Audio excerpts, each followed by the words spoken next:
Welcome to this lecture. We are now going to customize our domain, or at least we're going to look at the section. It says create a custom URL so your audience can get to your school easily. So let's click edit domain. You can see right now my domain name is zebra-soulart.teachable.com.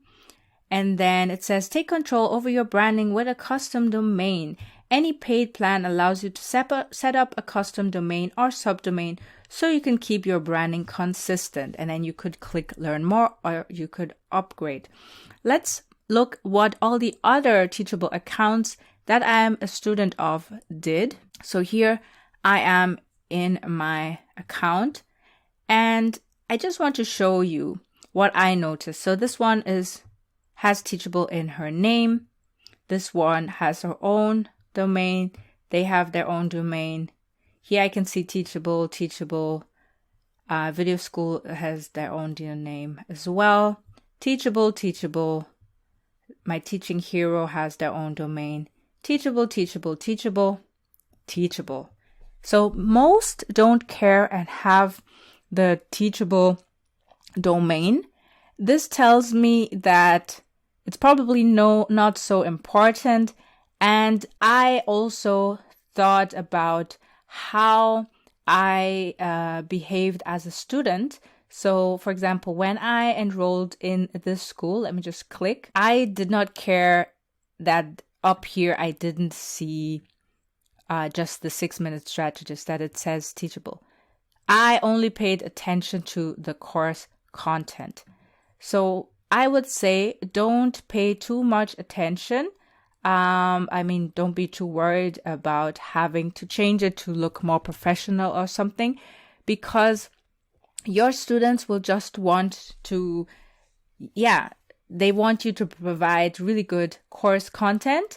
And as long as your name is recognizable, then, for example, all the ones that say Teachable, they have their brand name, Ivory Mixed School, Mira Kotan. So I would make sure that your school name is the same as your brand name, so that a student will not hesitate to buy your course or to enroll, because they will see that the link that they're using is the same.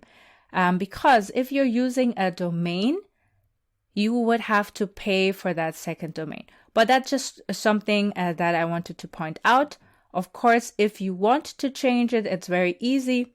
You would just need to make sure that you are on a paid plan, and then you just choose the domain that sounds good to you and click on it, and then in a few minutes you are done.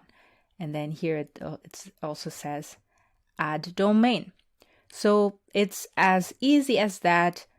It's totally up to you. Oh, there's one thing I still wanted to show you in terms of that it doesn't really matter. So there's one example of a very large instructor. His name is Rob Percival. This is also a very huge instructor on Udemy. As you can see, he has more than 2 million students. He has a lot of reviews. So this way you can see that a lot of the numbers here are not just from free coupons that he handed out, but that a lot of these students really bought his courses and were also motivated to give him a review. And he has a Teachable account as well. Teachable Rob Percival. And the reason why I'm showing you this is he also has Teachable in his name. Even though he is a top earning instructor, he has Udemy and Teachable courses, and he didn't change the URL. So I hope this was useful to you, and I'll see you in the next lecture.